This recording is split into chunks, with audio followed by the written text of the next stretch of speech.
You didn't lose your passion. You didn't become boring. You didn't stop feeling deeply. You just stopped, mistaking chaos for connection. There was a time when intensity felt like chemistry, when unpredictability felt exciting, when emotional highs and lows made you feel chosen. But something shifted the moment you started knowing yourself, not intellectually, not through affirmations, but in your body, in your tolerance, in what you no longer needed to survive. Knowing yourself didn't make you colder. It made you clearer. And clarity makes drama lose its power. Because drama feeds on confusion, on self-doubt, on the part of you that keeps asking, is it me? Am I asking for too much? Should I just try harder? But when you know yourself, you stop negotiating with instability. You no longer need emotional spikes to feel alive. You no longer interpret anxiety as attraction. You no longer confuse longing with love. Because self-knowledge does something radical. It removes the mystery from why you stayed so long and what kept unsettling you. You realize it wasn't because you loved drama. It was because you didn't yet trust your own steadiness. Drama once felt like proof that something mattered. Raised voices, silent treatments, hot and cold behavior, the constant need to repair what kept breaking. But knowing yourself teaches you something quieter. If something constantly destabilizes you, it isn't depth, it's dysregulation. And your nervous system eventually refuses to call that love. You start noticing how your body responds before your mind catches up, how peace no longer feels boring. It feels relieving. How predictability feels safe, not suffocating. How consistency feels intimate, not dull. Knowing yourself changes what your system craves. You stop chasing emotional fireworks because you've learned how damaging burns can be. You stop engaging in conversations that spiral into defensiveness because you no longer need to prove your worth. You stop explaining your boundaries to people who keep pushing them, not because you're detached, but because you're rooted. Drama requires participation. It requires confusion, reaction, emotional overextension. Self-knowledge quietly withdraws from all three. You don't announce it. You don't confront it dramatically. You just don't engage. And that's when things feel different. Arguments lose their grip. Manipulation feels obvious. Mind games feel exhausting instead of intriguing. Because when you know yourself, you don't need intensity to feel significant. You already know who you are when things are calm. And that's the moment drama stops being attractive. Not because you healed into perfection, but because you healed into discernment.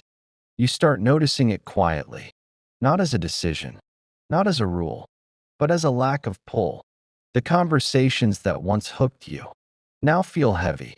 The emotional unpredictability that once kept you alert now makes you tired. And for the first time, you don't try to override that feeling because knowing yourself teaches you to listen before you explain. Drama loses its appeal when your nervous system is no longer starving, when you've learned how it feels to be emotionally met without effort, when your body has experienced what regulation feels like. Not excitement, not adrenaline, regulation. And once your system knows that state, it cannot unlearn it. This is where attraction changes. Not because your standards got higher, but because your baseline stabilized. You're no longer attracted to people who keep you guessing, because guessing feels like danger now. Your body doesn't mistake intensity for intimacy anymore. It recognizes the pattern, the tight chest, the restless sleep, the subtle bracing. Before every interaction, knowing yourself gives you access to these signals before your mind turns them into stories. You don't need to analyze. why something feels off. You just know. And that knowing is what drama cannot survive. Drama depends on self-abandonment, on you staying longer than you should, explaining more than necessary, second-guessing what you already felt. But when you know yourself, you stop arguing with your internal alarms. You don't chase resolution with people who create the rupture. You don't stay in cycles that require you to shrink, to keep peace. You don't romanticize instability because you understand its cost. Drama once felt meaningful because it gave you a role, the fixer, the emotional translator, the one who stayed. But knowing yourself reveals the truth. You were never meant to carry emotional weight. That wasn't yours.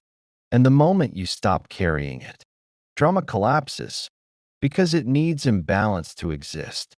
You also begin to see how drama masks avoidance, how emotional explosions often hide emotional unavailability, how intensity becomes a distraction from the absence of depth. Knowing yourself sharpens perception. You notice when someone engages loudly, but connects shallowly, when they react strongly, but reflect rarely, when they crave emotional stimulation, but avoid emotional responsibility. And suddenly, what once felt magnetic feels hollow. You don't judge it. You don't need to. Your body simply doesn't lean forward anymore. There's no pull toward what destabilizes you, no urge to prove you can handle it, no curiosity about fixing what isn't yours. This is not detachment, it's discernment. You're not afraid of feeling. You're just no longer interested in environments where your feelings are used instead of honored. Knowing yourself doesn't make you passive. It makes you precise.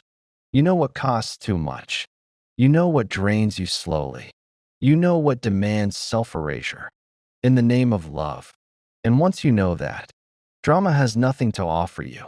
It cannot compete with the safety of being grounded in yourself. It cannot rival the clarity of self-trust. And that's when attraction becomes quieter, more selective, more embodied, more real. As you know yourself more deeply, you also stop negotiating reality. You don't reinterpret behavior to protect connection. You don't soften truth to preserve potential. You let what's happening be what it is. And this is where things change in a way that feels almost unsettling at first, because people begin to reveal themselves without you asking, not through big moments, through consistency, through how they respond, when you don't overextend, through how they behave, when you don't manage the emotional tone, through what happens when you stay regulated instead of reactive. Drama thrives on participation. It needs someone to escalate, someone to pursue, someone to stabilize what someone else refuses to hold. When you no longer play that role, the dynamic has nowhere to go. Some people lean in. They rise to the level of calm you bring. They meet you in clarity because they're capable of it, and others don't. They become restless, disengaged, irritated by your steadiness, not because you changed into someone cold, but because you stopped absorbing what wasn't yours. Knowing yourself removes confusion, and confusion was the glue. You used to think connection required effort. Now you see that effort was covering absence. You notice how some people only feel close when there's tension, how they confuse emotional activation with intimacy, how they feel disconnected in the presence of peace. And instead of internalizing that, you recognize it. This isn't about compatibility. It's about capacity. Some people haven't learned how to connect without chaos. And knowing yourself means you no longer try to teach them. You stop offering emotional labor as proof of love. You stop over-communicating to make things work. You let silence speak when it needs to, not as punishment, as information. This is where your relationships simplify, not because fewer people matter, but because fewer people qualify. You don't need intensity to feel alive anymore. You don't need emotional spikes to feel chosen. You don't need to be needed to feel worthy. And this changes how others respond to you. Those who relied on your emotional availability without offering reciprocity begin to fade, not dramatically, naturally, because the exchange has changed. You're no longer giving energy that isn't returned. You're no longer present in spaces that require self-silencing. You're no longer staying to be understood. And here's the part most people don't talk about. This phase can feel lonely before it feels peaceful, not because you made the wrong choice, but because your system is recalibrating. You're withdrawing from familiar patterns that once gave you identity, the fixer, the safe place, the emotional anchor. Knowing yourself means you stop being a role and start being a person, and not everyone knows how to relate to that. But those who do feel different. They don't rush you. They don't test you. They don't provoke closeness. They meet you where you are, and your body notices the ease, the absence of tension, the way you don't rehearse conversations before having them. This is how you know you're not avoiding depth. You're choosing safety. Drama doesn't disappear because you became distant. It disappears because you became anchored. And anchored people don't get pulled by emotional storms. There comes a moment when you realize how quiet your life has become. Not empty, not dull, quiet in the way a lake is quiet. After the storm finally stops, you notice the absence first. No spirals, no adrenaline spikes, no mental rehearsals, no checking your phone with a tight chest, no bracing yourself before speaking. And slowly, you understand something that changes everything. This calm is not boredom, it is coherence. Your nervous system is no longer negotiating for safety. Your body is no longer scanning for threat. Inside connection, you're not detached. You're finally present. Without fear, knowing yourself didn't make you less emotional. It made your emotions less urgent. You still feel deeply, but your feelings don't control the direction of your life. They inform it. They guide it. They no longer demand that you abandon yourself. This is what maturity feels like. Not stoicism, not indifference, discernment. You can feel desire without chasing it. You can feel attraction without collapsing into it. You can feel care without overfunctioning for it. And this is the quiet power most people never learn. You stop confusing intensity with intimacy. You stop mistaking anxiety for chemistry. You stop calling unpredictability passion. And suddenly, what once pulled you in feels loud, heavy, disruptive. Not because those people are wrong, but because your system no longer resonates with chaos. Your standards shift without effort, not because you raised a list, but because your body refuses what it once tolerated. This is the difference between willpower and embodiment. You're not forcing yourself to walk away. You simply don't lean in anymore. The pull is gone. The hook is gone. The fantasy loses gravity. When reality feels grounded, you realize something quietly profound. You didn't lose your capacity for love. You lost your tolerance for self-betrayal. That's why drama feels unattractive now. Not because you hardened, but because you softened toward yourself. You stopped needing chaos to feel alive. You stopped needing conflict to feel close. You stopped needing longing to feel connected. And something new replaces it. A slower kind of connection, a steadier kind of attraction, a relationship pace that doesn't rush your healing, that doesn't test your boundaries, That doesn't require performance. You start noticing how different it feels. To be seen without intensity. To be valued without proving. To be held without gripping. This is where your relationships become simpler. Not because they're less meaningful, but because they're less complicated.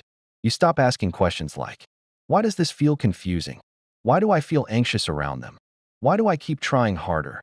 Because the answer becomes obvious. Connection that requires self-abandonment is not connection. It's survival dressed as love. And you don't live there anymore. You no longer romanticize struggle. You no longer glamorize emotional turbulence. You no longer call discomfort a sign to stay. Instead, you recognize familiarity, familiar patterns. That once felt like home, but were actually harm. Knowing yourself isn't loud. It's subtle. It shows up as disinterest, where obsession once lived. It shows up as neutrality, where longing once burned. It shows up as quiet clarity, where confusion once dominated. You don't make speeches about it. You don't announce boundaries. You simply move differently. You choose differently. You feel differently. And that difference reshapes your life. Some people will feel your shift before you explain it. They'll sense your distance, not because you're colder, but because you're no longer reachable. Through emotional pressure, others will feel safer with you because your presence doesn't escalate. It steadies. It doesn't pull. It anchors. And this is the gift of knowing yourself. You stop needing intensity to feel alive. You stop needing drama to feel connected. You stop needing validation to feel real. You become your own reference point, your own baseline, your own home. From that place, love is no longer urgent. It's intentional. Connection is no longer addictive. It's chosen. Presence is no longer performative. It's natural. You don't fear losing people who can't meet you here. You don't chase those who thrive on chaos.